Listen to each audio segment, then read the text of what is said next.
Your brain is literally wired to need people less than others.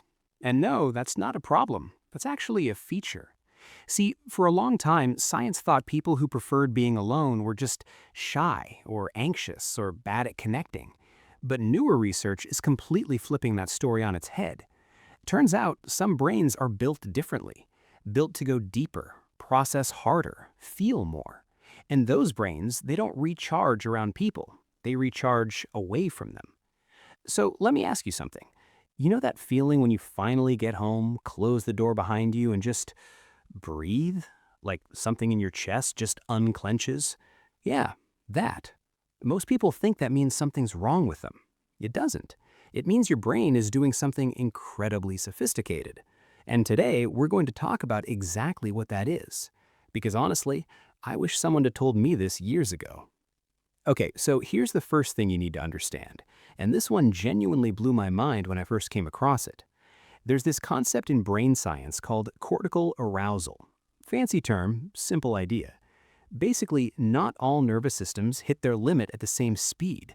Some brains get to, okay, I'm full, I need to stop, way faster than others. And it's not weakness, it's not anxiety, it's literally just how the wiring is set up. Think about it like this. Imagine two laptops. One's a basic model, does the job, doesn't overheat, fine. The other one is a high-performance machine. It's running 10 programs at once, processing everything at a deeper level, doing way more behind the scenes. That second laptop, it generates more heat. It needs more cooling time. It can't just run forever without a break. Neither laptop is broken, but only one of them needs to be plugged in more often. Your brain, if you're someone who craves solitude, you're the second laptop. And every conversation, every social situation, every, hey, do you have a second at work? That's another tab opening. So instead of telling yourself, I'm bad at being around people, try this instead. My brain works really hard when I'm social. Of course, it needs to recover. That's not an excuse, that's just the truth. Now, here's something that I think is even more interesting, and it's something people almost never talk about. Researchers in personality psychology have found that people who need a lot of alone time tend to have incredibly rich inner lives, like genuinely vivid, a constant inner dialogue, a running commentary, an imagination that's always on. And here's the thing about that. When you're around other people, that whole inner world gets interrupted. It's like being completely absorbed in a book. We're talking can't put it down, forgot to eat level of absorbed, and someone keeps tapping you on the shoulder every 5 minutes, all day long. That's exhausting in a way that's really hard to explain to someone who doesn't experience it. I think about someone like my friend, let's call her Maya. Warm person, genuinely loves her people, not antisocial at all. But after a full day at work, even a good day, she gets home and she needs like an hour of just nothing. No talking, no TV, just quiet. Her partner used to take it so personally. He'd say, "Don't you want to spend time with me?" And she couldn't explain it in a way that didn't sound like rejection. But here's what was actually happening. Psychology calls it ego depletion, the slow drain of your mental and emotional energy through social interaction. And for people with that deep inner world, the drain happens faster. The tank empties quicker. The solitude isn't her running away from him, it's her running back to herself. And honestly, that's one of the most self-aware things a person can do. Most people spend decades trying to figure out what they need. Maya already knows. Okay, so this next one, I was genuinely shocked when I found this out. There's a psychologist named Elaine Aron, and she spent years researching what she called highly sensitive people. And what she found is that about 15 to 20% of us, just 1 in 5 roughly, have nervous systems that are tuned to a finer frequency than everyone else. These people don't just notice more, they feel more.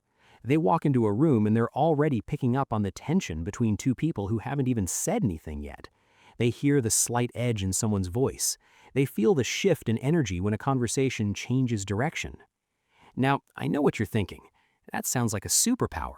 And in some ways, it genuinely is. But imagine carrying that through a full social day. You're not just in the conversation, you're absorbing everyone's emotional weather at the same time. You're tracking the unspoken stuff, the subtle stuff, the stuff nobody else even registers. By the end of the day, you're not tired, you're saturated. like a sponge that literally can't hold any more water. And the only thing that actually helps? Solitude. Because solitude is the only place where the input stops, where your system can finally sort through everything it picked up. So if that's you, if you've always felt like you experience the world at a slightly higher volume than everyone else, that's not a flaw. That's rare. That's actually a form of emotional intelligence most people don't even have access to. Now, I want to get a little more personal here, because this next one touches on something that a lot of people carry but don't always recognize. Psychology's been pretty clear on this for a while now. Our earliest experiences with safety, with connection with other people, they shape how our nervous system understands the world. And for a lot of people who feel most at peace when they're alone, there was some version of childhood where being around others felt unpredictable. Maybe home was loud and chaotic. Maybe you learned early that social situations meant you had to manage everyone else's emotions first. Maybe the unspoken rule was be a little less yourself so everything runs smoothly. So over time, the nervous system just learns. It starts filing other people under effort and alone under safe. The closed bedroom door becomes the one place where nothing's being asked of you. And that's not damage. That's your brain doing exactly what it's supposed to do, learning the terrain and building a map of where safety lives. But here's the honest question I think is worth sitting with, and I say this with total respect. Does your fortress have any doors? Because there's a difference between choosing solitude because it genuinely restores you and avoiding connection because being truly seen feels a little terrifying.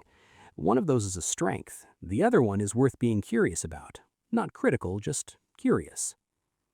Okay, here's one that I find genuinely beautiful, and it's actually backed by neuroscience, which makes it even better.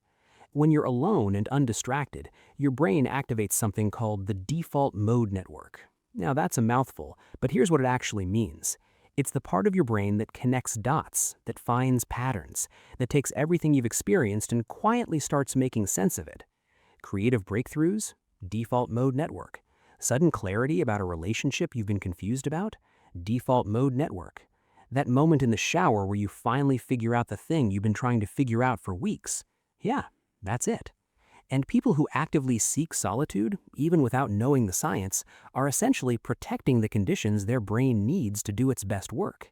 So the next time someone gives you a look for wanting a weekend to yourself or needing an hour of quiet before you can be on again, just know they're looking at someone who's figured out how to guard their most powerful mental state. That's not isolation, that's honestly kind of genius. And the last one. This might be the most important one. We talk endlessly about relationships with other people, how to communicate better, how to show up, how to be a good partner, friend, coworker. But almost nobody talks about the relationship you have with yourself. And solitude is the only place that relationship can actually grow. You can't hear your own voice when other voices are always louder. You can't figure out what you actually think when you're always responding to what someone else thinks. People who are genuinely comfortable alone, not just tolerating it, but actually at home in it, they've done a kind of quiet inner work that's really hard to describe but impossible to fake. They know what they want separate from what they've been told to want. They know what drains them and what fills them back up. They know who they are when nobody's watching. And that self-knowledge, it's not selfish. It's the foundation everything else gets built on.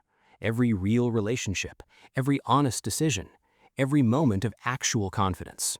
It all starts there. So look, if you spent most of your life thinking your need for solitude is something to fix, I hope something today shifted that, even a little. Your need for quiet isn't immaturity. It's not fear. It's not failure. It's a nervous system that processes deeply. A mind that needs space to actually work. A person who's learned, maybe without even realizing it, where they're most fully themselves. The inner fortress isn't a prison, it's where you go to remember who you are. And you don't owe anyone an explanation for that. You don't have to perform being more outgoing to seem more likable. You don't have to apologize for needing the quiet. What you do need, what I think we all need, is just permission to understand ourselves honestly, and then the guts to actually honor what we find. If something today made you feel a little more seen, a little less what's wrong with me, and a little more, oh, so this is just how I'm built, then this did exactly what it was supposed to. That quiet shift in how you see yourself, honestly, that's the kind of thing that changes everything. If you want more of this, real, honest conversations about how your mind actually works, subscribe. Stick around, because there's a whole side of yourself still waiting to make sense, and you deserve to understand all of it.